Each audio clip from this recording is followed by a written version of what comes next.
అన్నం తిందే నేను అడిగినా టికెట్ ఇవ్వాలి, నేను అడిగినా టికెట్ ఇవ్వాలి.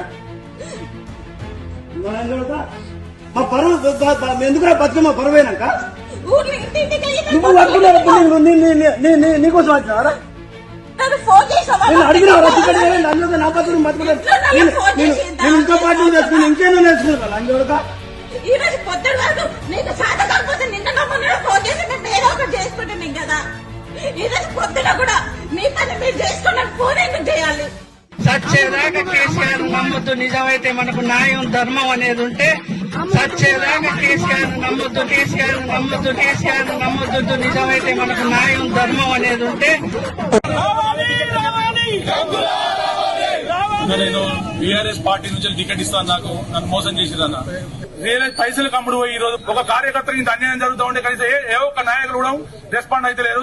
ఈ రోజు ఫోన్ స్విచ్ ఆఫ్ పెట్టుకొని కూర్చున్నారు. ఇంత అన్యాయం చేస్తున్నది, ఇంత ఘోరం అన్న బీఆర్ఎస్ పార్టీ అనేది నమ్ముకొని కూర్చున్నాం అన్న. మేము గంగుల కమలాకర్ ఈ విధంగా మోసం చేస్తున్నది కరెక్ట్ కాదన్న.